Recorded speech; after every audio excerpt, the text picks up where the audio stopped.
Praise the Lord. കർത്താവിന്റെ അതിപരിശുദ്ധമായി നാം വാഴ്ത്തപ്പെടട്ടെ. ഈ നല്ല സമയത്ത് ഓർത്ത ദൈവത്തെ സ്തുതിക്കുകയും വാഴ്ത്തുകയും ചെയ്യുന്നു.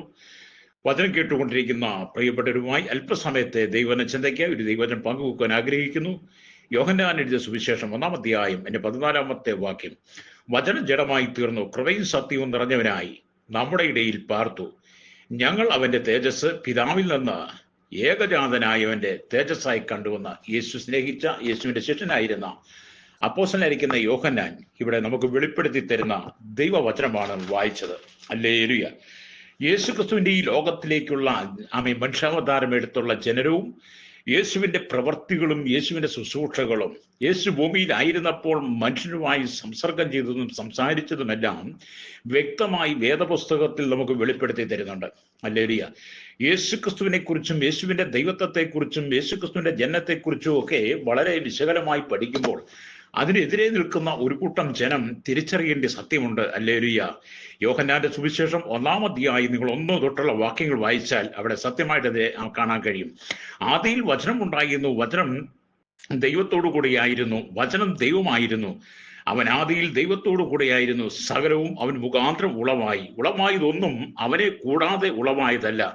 അവനിൽ ജീവൻ ഉണ്ടായിരുന്നു, ജീവൻ മനുഷ്യരുടെ വെളിച്ചമായിരുന്നു, വെളിച്ചം ഇരുളിൽ പ്രകാശിക്കുന്നു, ഇരുളോ അതിനെ പിടിച്ചടക്കുകയില്ല എന്ന് ഒക്കെ തിരുവഴുത്തിൽ അവിടെ വായിക്കാൻ കഴിയും. നിങ്ങൾ അവിടെ സ്ഥിരമായിട്ട് വായിച്ച് നോക്കിയാൽ നിങ്ങൾക്ക് അഭാഗമായി മനസ്സിലാക്കാൻ കഴിയും.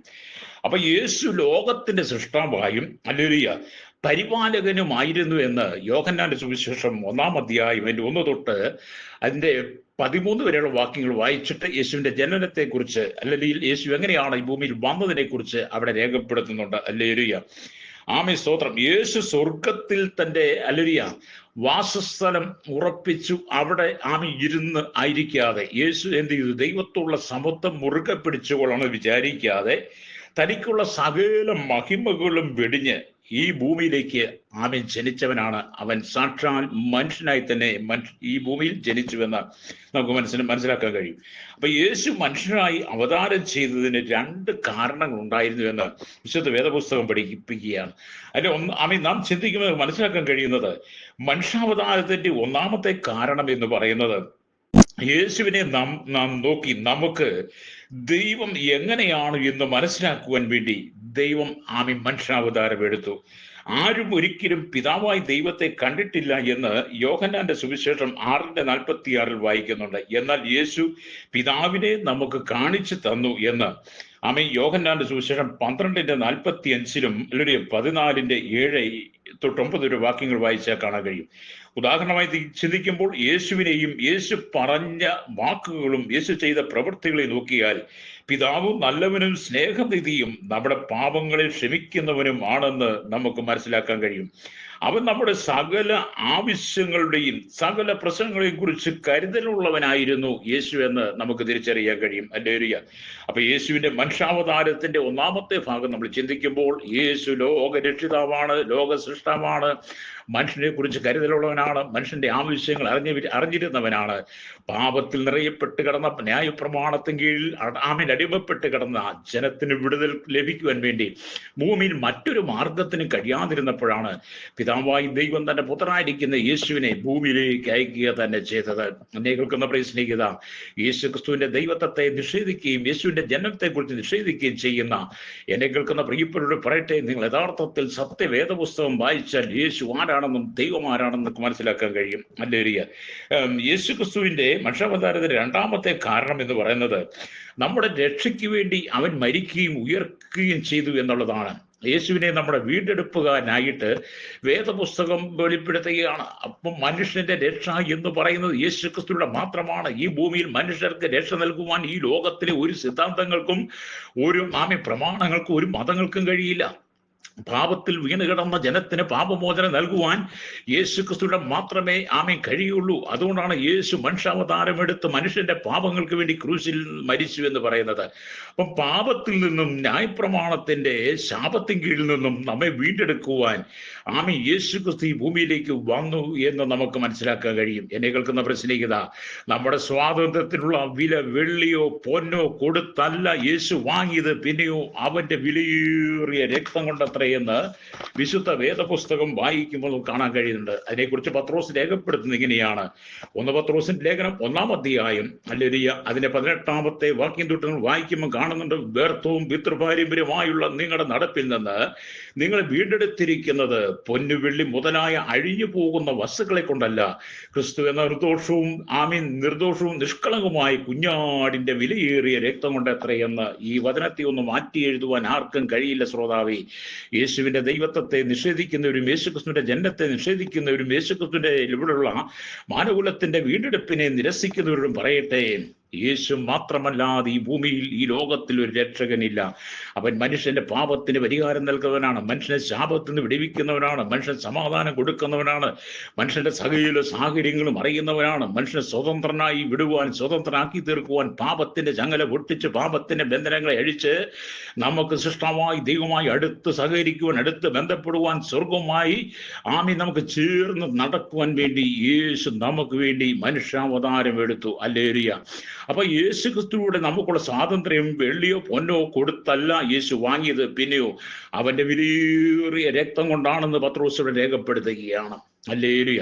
അപ്പൊ ഈ ആചാരം ഇരുട്ടിന്റെ അധികാരത്തിൽ നിന്ന് നമ്മെ വിടുവിച്ച് തന്റെ സ്നേഹസ്വരൂപനായ പുത്രന്റെ രാജ്യത്തിലാക്കി വെച്ചു എന്ന് കൊലോസ്യ ലേഖനം 1:14 വായിച്ചാൽ നമുക്ക് കാണാൻ കഴിയും. ഹല്ലേലൂയ.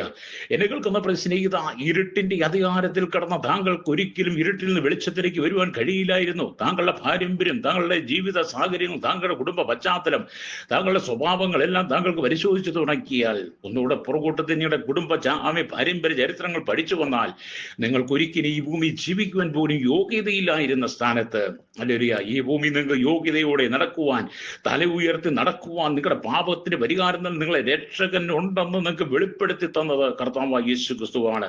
അപ്പം വിശുദ്ധനായ ദൈവം പാപത്തെ നിരസിക്കുകയും ശിക്ഷിക്കുകയും ചെയ്യണം, ഹല്ലേലൂയ. എന്നാൽ യേശു തന്റെ ക്രൂശ് മരണത്താൽ നമ്മുടെ പാപത്തെയും അതിന്റെ ശിക്ഷാവിധിയെയും അവൻ തന്നെത്താൻ ചുമന്നു. ഞാനും നിങ്ങളും അനുഭവിക്കേണ്ട, ഞാനും നിങ്ങളും ക്രൂശിക്കപ്പെടേണ്ട സ്ഥാനത്ത് പിതാവ് തന്റെ പുത്രനായിരിക്കുന്ന യേശുക്രിസ്തുവിലൂടെ ആ പാപമോചനം നമുക്ക് തന്നു എന്ന് തിരുവെഴുത്ത് വായിക്കുകയാണ്. അപ്പൊ യേശു നമ്മുടെ പാപങ്ങളെ ഏറ്റെടുത്തുകൊണ്ട് യേശു ആ ക്രൂശ് നമുക്ക് വേണ്ടി ചുമന്നു. ഹല്ലേലൂയ. അതിനാൽ യേശുവിനെ നമ്മുടെ പ്രായശ്ചിത്തം എന്ന് പറയുന്നതിൽ നമുക്ക് അഭിമാനിക്കാൻ കഴിയണം. യേശു നമ്മുടെ പാപങ്ങൾക്ക് പ്രായശ്ചിത്തമായി കാൽവരി ക്രൂശിൽ നമുക്ക് വേണ്ടി പരമയാഗമായി മാറി. ഈ സത്യത്തെ കഴിഞ്ഞ 2025 വർഷമായി ലോകത്തിൽ വിളിച്ചു പറയുന്നു. ഈ സത്യത്തെ നിഷേധിക്കുവാൻ വേണ്ടി അനവധി ആളുകൾ രംഗത്ത് വന്നെങ്കിലും പക്ഷെ ഇന്നും ഈ സത്യം സത്യമായിട്ട് തന്നെ നിൽക്കുകയാണ്. ഹല്ലേലൂയ. അതുകൊണ്ട് എന്നെ കേൾക്കുന്ന പ്രശ്നികത, യേശു ക്രിസ്തു നമ്മുടെ പ്രായശ്ചിത്തമായി പാപികളോട് ക്ഷമിക്കുന്നവൻ, ദൈവത്തെ നമുക്ക് വെളിപ്പെടുത്തി തന്നവനാണ്.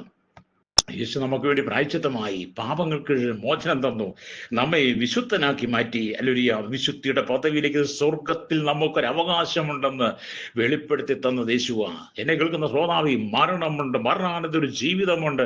മരണത്തിനപ്പുറമുള്ള കാര്യങ്ങളെക്കുറിച്ച് നിങ്ങൾക്ക് ഇവിടെ ചിന്തിക്കാൻ കഴിയില്ല. എന്നാൽ മരണത്തിനപ്പുറമുള്ള കാര്യത്തെക്കുറിച്ച് ചിന്തിപ്പാൻ അത് നമുക്ക് ബോധ്യപ്പെടുത്തി തന്നതും യേശു ക്രിസ്തു മാത്രമാണ്. അതുകൊണ്ട് എന്നെ കേൾക്കുന്ന പ്രശ്നം, യേശുവിന്റെ ജനനത്തെക്കുറിച്ച് നിഷേധിക്കുന്ന നിങ്ങളോട് പറയട്ടെ, അവൻ മനുഷ്യന്റെ പാപത്തിന് പരിഹാരമായി സ്വർഗമഹിമകളെ വെടിഞ്ഞ് ഭൂമിയിലേക്ക് വന്നവനാ. ആരെല്ലാം പാപത്തിൽ വീണ് സമാധാനമില്ലാതെ സന്തോഷമില്ലാതെ കണ്ണുനീരിന് നടുവിലൂടെ കടന്നു പോകുന്നു, നിങ്ങളുടെ അല്ലെങ്കിൽ സ്വന്തം കഴിവുകൊണ്ടും ബുദ്ധി കൊണ്ടും നിങ്ങളുടെ പണം കൊണ്ടും പ്രതാപം കൊണ്ടും നിങ്ങളുടെ വിദ്യാഭ്യാസം കൊണ്ടും നിങ്ങൾ ചെയ്യുന്ന ഒരു സകല കർമ്മങ്ങൾ കൊണ്ടും നിങ്ങൾക്ക് രക്ഷ നേടാൻ കഴിയില്ല. രക്ഷയ്ക്ക് കാരണം യേശു ക്രിസ്തു മാത്രമാണ്. അതുകൊണ്ട് ദൈവം ഈ ലോകത്തിലേക്ക് മനുഷ്യാവതാരം എടുത്തു വന്നത് നമ്മുടെ പാപങ്ങൾക്ക് പരിഹാരത്തിനാണ്. അതുകൊണ്ട് നമ്മുടെ പാപത്തെ ക്ഷമിച്ച് ക്രിസ്തുവിൽ നമ്മെ തന്നോട് നിരപ്പിച്ച് നമുക്ക് വേണ്ടി അവന്റെ രക്തം ഒഴുക്കി തന്നു. ഞാൻ നിങ്ങൾക്ക് വേണ്ടി പ്രാർത്ഥിക്കാൻ പോകുക. ആരെങ്കിലും പാപത്തിൽ നിറയപ്പെട്ട് ശാപത്തിലാണെങ്കിൽ ഇത് പകൽ ദൈവം നിങ്ങളെ വിടുവിക്കട്ടെ. പരിശുദ്ധ ഞങ്ങളുടെ നല്ല ദൈവമേ, സ്വർഗ്ഗപിതാവേ, അനുഗ്രഹിക്കപ്പെട്ട നല്ല സമയത്തിന് സമാധാനം, സന്തോഷം, സ്വസ്ഥതയില്ലാതെ കണ്ണുനീരിന്റെ നടുവിലൂടെ കടന്നു പോകുന്ന ജനത്തിന് ഒരു ആശ്വാസവും സമാധാനം, സ്വസ്ഥതയും കൊടുക്കണമേ. യേശു ക്രിസ്തുവിലൂടെ ആ വീണ്ടെടുപ്പ് ജനത്തിന്മേൽ പകർന്നാട്ട് യേശുവിന്റെ നാമത്തിൽ തന്നെ. ആമേൻ, ആമേൻ.